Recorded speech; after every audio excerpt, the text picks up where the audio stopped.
कोई तराना वगैरह भी है? तराना वगैरह भी तराना नहमदुहु व नसल्ली अला रसूलिहिल करीम अम्मा बाद अऊज़ु बिल्लाहि मिनश शैतानिर रजीम बिस्मिल्लाहिर रहमानिर रहीम अनिश्कुर ली व लिवालिदैक وقال النبي صلى الله عليه وسلم هما جنتك أو نارك أو كما قال عليه الصلاة والسلام আমার সম্মুখে বসে থাকা শ্রোতা বিন্দু, আজকে আমার আলোচ্য বিষয় পিতামাতার হক অধিকার সম্পর্কে কোরআন ও হাদিস দ্বারা কিছু আলোকপাত করতে চাই। পিতামাতার হক সম্বন্ধে আলোকপাত করার প্রারম্ভে মহানবী সাল্লাল্লাহু আলাইহি ওয়াসাল্লামের সেই অমূল্য বাণী স্মরণে পড়ে যায়। একদিন এক সাহাবী হুজুর সাল্লাল্লাহু আলাইহি ওয়াসাল্লামের নিকট উপস্থিত হয়ে জিজ্ঞাসা করলেন, মা হাক্কুল ওয়ালিদাইনি আলা ওয়ালাদিহিমা, আয় আল্লাহর রাসূল, সন্তানের উপর পিতামাতার হক তথা অধিকার কি? এই প্রশ্ন শুনে হুজুর সাল্লাল্লাহু আলাইহি ওয়াসাল্লাম উত্তরে কি বললেন শুনে নিন।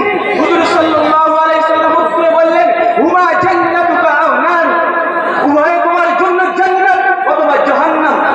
অর্থাৎ তাদের যদি খেদমত বা সেবা যত্ন করো তবে তুমি জান্নাত নামক স্থানে পৌঁছে যাবে, আর যদি তাদের সঙ্গে দুর্ব্যবহার করো তবে তুমি জাহান্নাম নামক স্থানে পৌঁছে যাবে। সম্মানিত বন্ধুগণ, শুধু তাই নয়, পিতামাতার খেদমত সেবা যত্ন গুরুত্ব সম্পর্কে এ কথা বলা হয়েছে যে যতক্ষণ পর্যন্ত কোন সন্তানের উপর জিহাদ ফরজে আইন না হয়ে যায়, অর্থাৎ ফরজে কিফায়া করে থাকে, ততক্ষণ পর্যন্ত কোন সন্তানের জন্য এ কথা বৈধ না যে তার পিতামাতার অনুমতি ব্যতীত সে জিহাদে যোগদান করুক। দৃষ্টান্ত স্বরূপ বুখারী শরীফের হাদিস, একদিনের সাহাবী হুজুর সাল্লাল্লাহু আলাইহি ওয়াসাল্লামের নিকট জিহাদের অনুমতি চাইতে আসলেন। বললেন, ইয়া রাসূলুল্লাহ, ইন্নী উরিদুল জিহাদ, আয় আল্লাহর রাসূল, আমি জিহাদে যোগদান করতে চাই।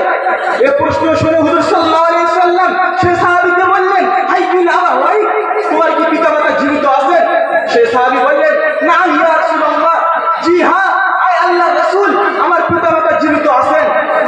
এই উত্তর শুনে হুজুর সাল্লাল্লাহু আলাইহি ওয়াসাল্লাম সে সাহাবীকে বললেন, ফাবিহিমা ফাজাহিদ, তাহলে তুমি যাও, তোমার বাড়িতে গিয়ে তোমার পিতামাতার খেদমত সেবা যত্ন আত্মনিয়োগ করে জিহাদ করো। অর্থাৎ তাদের খেদমত সেবা যত্নের মাধ্যমে তুমি জিহাদের সওয়াব পেয়ে থাকবে। সুবহানাল্লাহ। বিশ্বনবী সাল্লাল্লাহু আলাইহি ওয়াসাল্লাম